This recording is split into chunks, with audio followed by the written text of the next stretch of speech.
Okay, so good morning everyone and welcome to the first session of the day.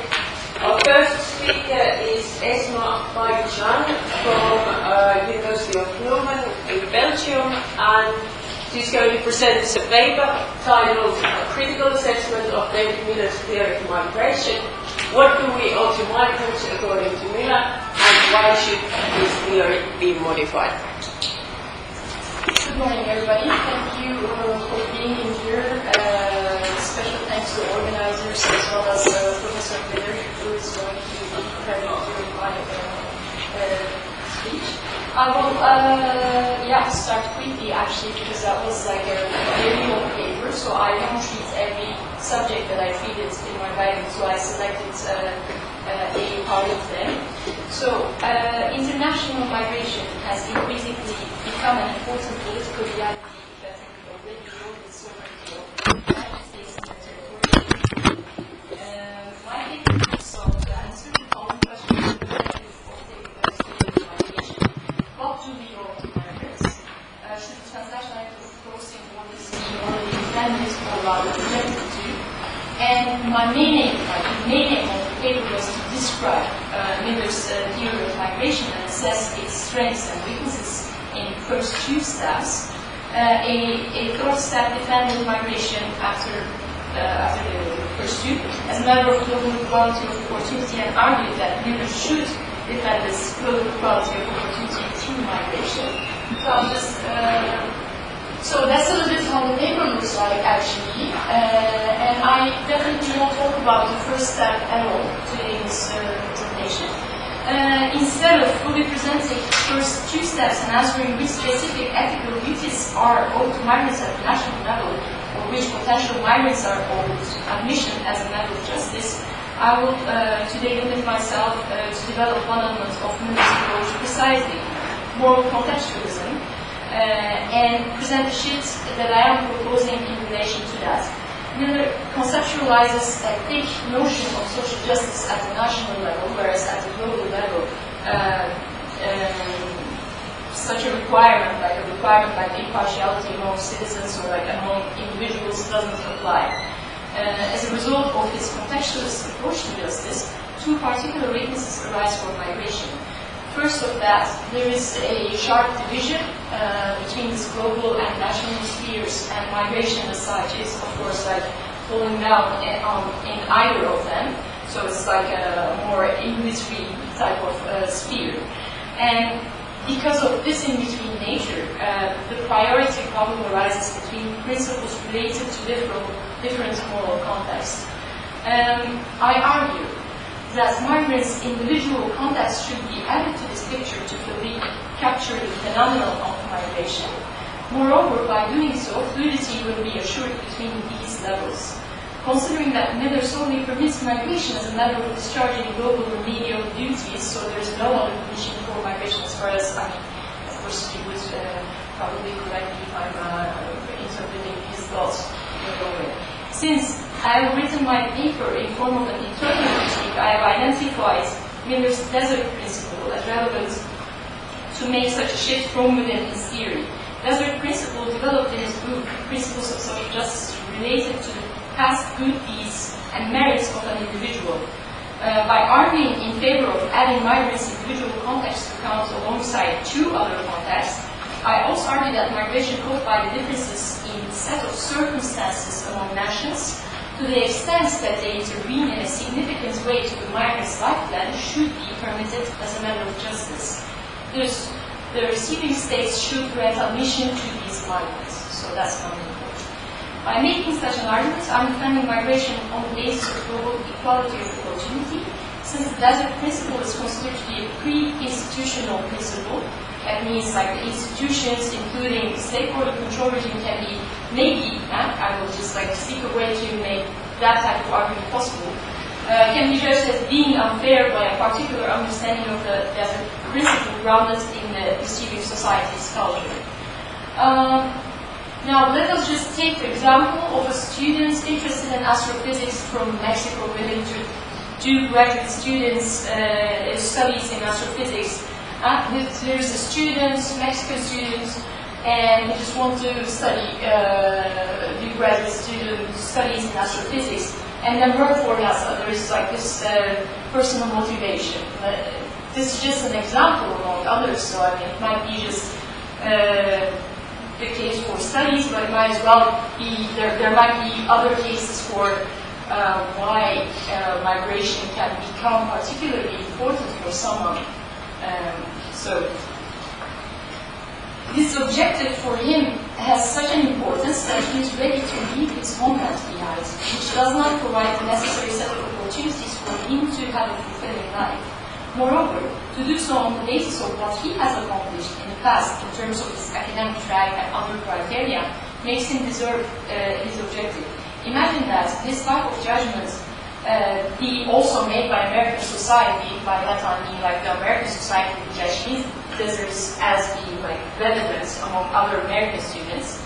Then there is no reason to consider actually why that kind of migration should not be permitted by Miller's theory of migration. So now during my presentation up to this point I used a couple of terms, so I just want to make clear my working concepts as a first step. So I will just like start what I mean by differences in set of opportunities.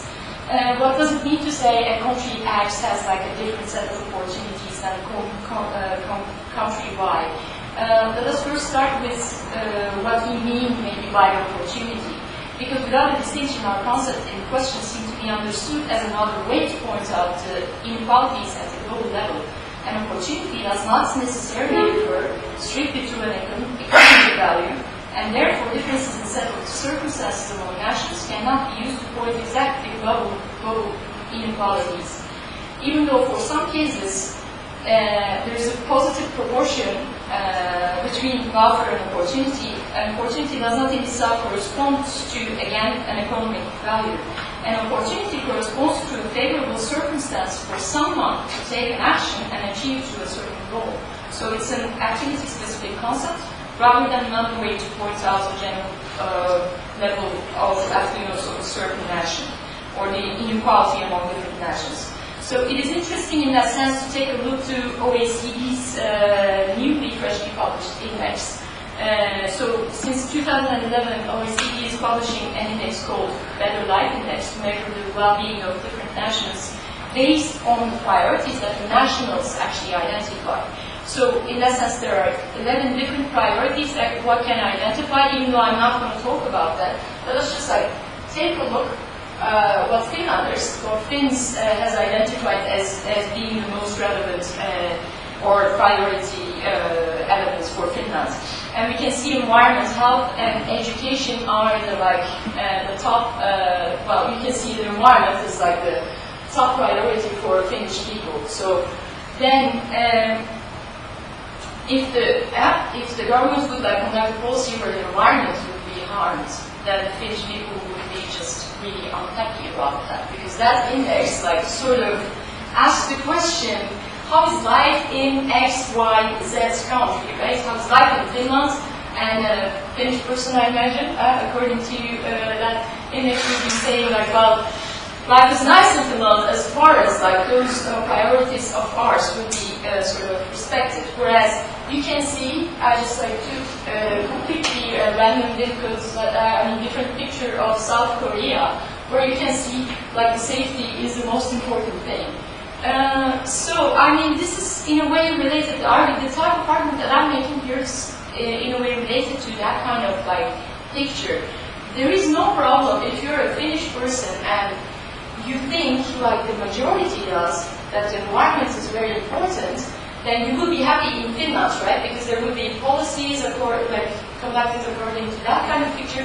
Whereas if you think, if you're a Finnish person, and you actually think that safety is the most important thing, then you won't really maybe feel well. Of course, the interpretation of index, I mean, you can object and say like, well, maybe like safety is really doing bad right now in Korea, and that's why they identified points out that the public policy should be shaped that way. I mean, I should just like for a second isolate that type of like interpretation of the index and just say that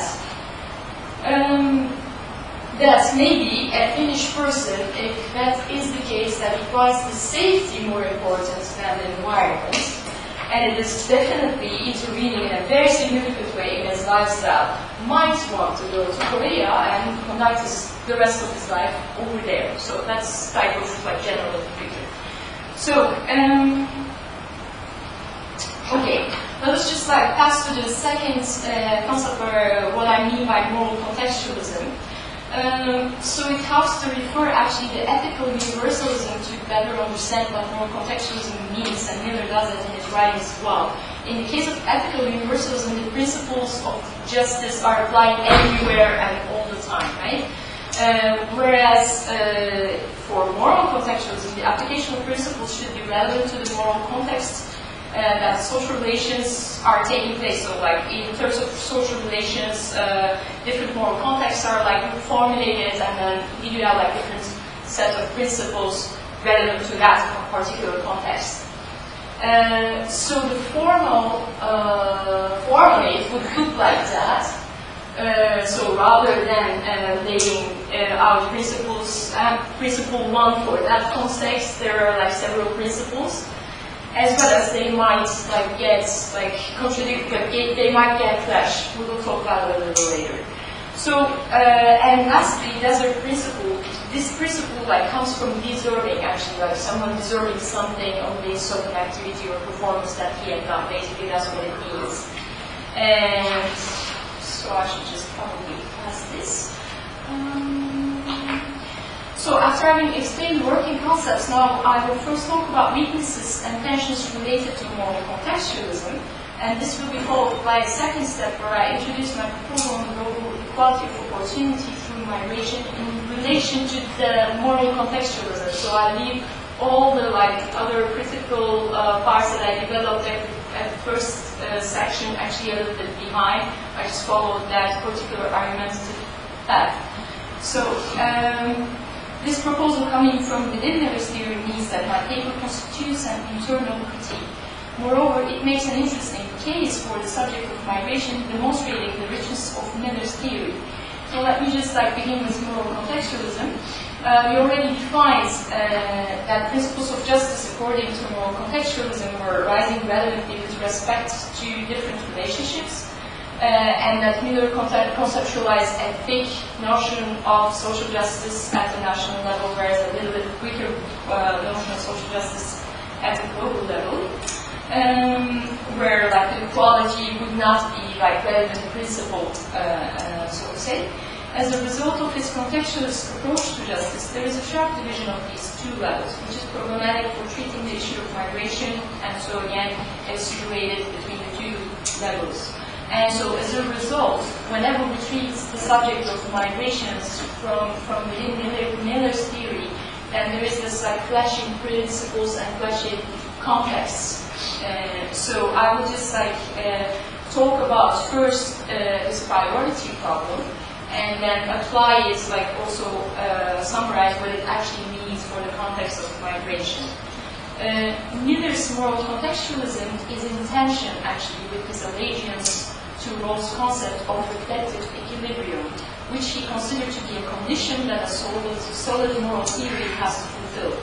In this sense, it is important that moral contextualism would consistently order the considered judgments within themselves, and in case they come into conflict with each other, it has to order as well.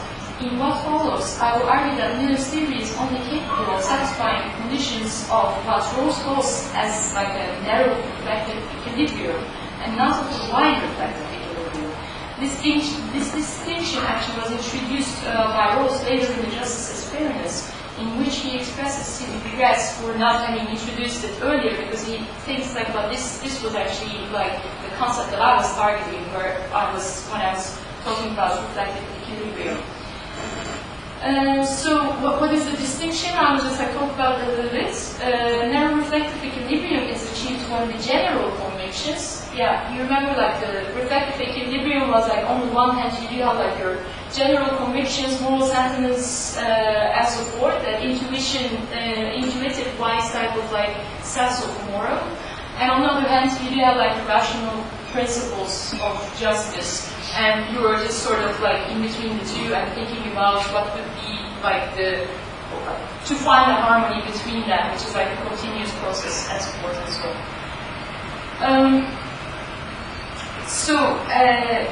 Then, I mean, narrow reflective equilibrium is achieved when you have like that kind of process going on in you. General convictions, moral sentiments, and rational principles are in line and conceptualized consistently without much effort. If you're intuitively closer to, say, libertarianism or something, then you can maybe read libertarianism and say like, well, this is what I need, and so then you achieve like, well, this is my conception of how my conception of justice looks like. If someone's morality is closer to utilitarianism, then it's just the same as well. However, the reflective equilibrium can be avoided by considering the alternative conceptions of justice, say that of egalitarianism, and then decide which would be like the most relevant one, right? You compare like other conceptions with each other, and you say like, well, this should be just like chosen or taken up instead, so to say.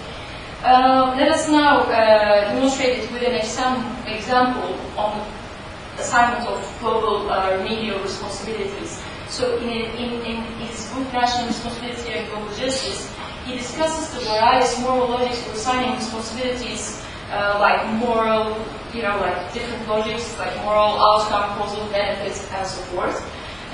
For instance, assigning responsibility relative to capacity asks the following question: who is capable of supplying the remedy? And then the assignment becomes like, if you are the closest to take care of that duties related to needy, then you are just like assigning it that way. If A is uniquely in this position, that means remedially responsible for that. In case of another type of responsibility, say the communitarian one, then if you have a community of people who share an identity together, and when they are needy, like I feel myself like more inclined to take charge of that. So briefly, each of the above moral logics are thus consistent in themselves, but not with each other. They are therefore in the state of reflective equilibrium in the narrow sense. Right understanding requires that one of the logics for carrying out a duty be selected as being superior to the others because they are in conflict. And Miller as well, like specifically emphasizes the importance of such an assignment.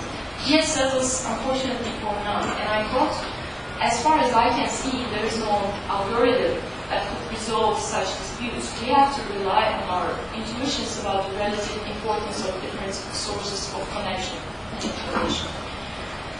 So, and he continues, and now this is the point that I'm going to start to take the context of migration into account. He continues on this subject and extends his defense towards a contextual defense against the above argument by saying that, and I quote, such clashes of principles that we talked about will not in general occur once the context in which the distributive decision in question is being made is properly specified. Moreover, he is also aware of the possibility that in many cases context itself will be ambiguous, and then if this is the case, then it is ambiguous, then the role of theory changes and would be just like explain why there would be such a deep disagreement that is taking place rather than what was actually first being targeted or aimed by theory. So, considering I just have 10 minutes left, so I will just be a little bit quicker. So I will just talk about now desert as a principle of justice and its application. So the principle itself indicates that to be entitled to some value, real work already has to have performed a performance which is conceived to be a contribution by the society, right? And persons receives we as a matter of justice. It is interesting and relevant for the subject of migration that this principle is pre-institutional. This means that the desert price or value in question cannot be determined by existing institutions. Moreover, the principle itself, and I quote, places substantive constraints on what can count as a just set of institutions. So the American Border Controls Prevention of Mexican students can perfectly be judged as being unfair by the society, and policy could be like changed accordingly to comply with that principle. That's the point. There is a positive proportion, and there's a like relationship between deserving a value and like consciously putting effort in that kind of like performance, rather than just like a luck, like matter of luck type of thing.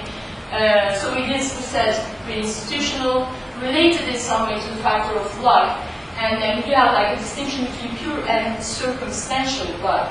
Pure luck is just this, you know, like broken clock can show the time just twice correctly. It's not like the broken clock is just doing anything to perform, or like such a, you know, such an action, but it just happens. Sometimes it just happens, and this is this should be like disregarded to judge someone's performances, right?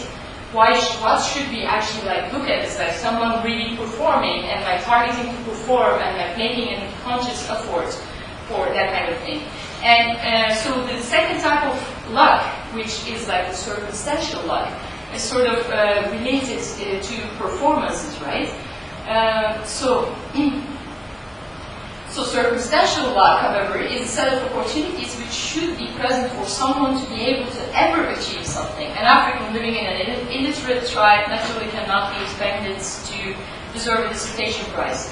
The second type of luck is in positive relation to the concept of deserts, by creating a fertile soil for the individual autonomy to flourish, whereas the first type of luck has to be disregarded in making the best judgments. So, if a Mexican student is, say, faking or exaggerating his academic merits, or potentially cannot be said to deserve to be admitted to graduate school in the US, right?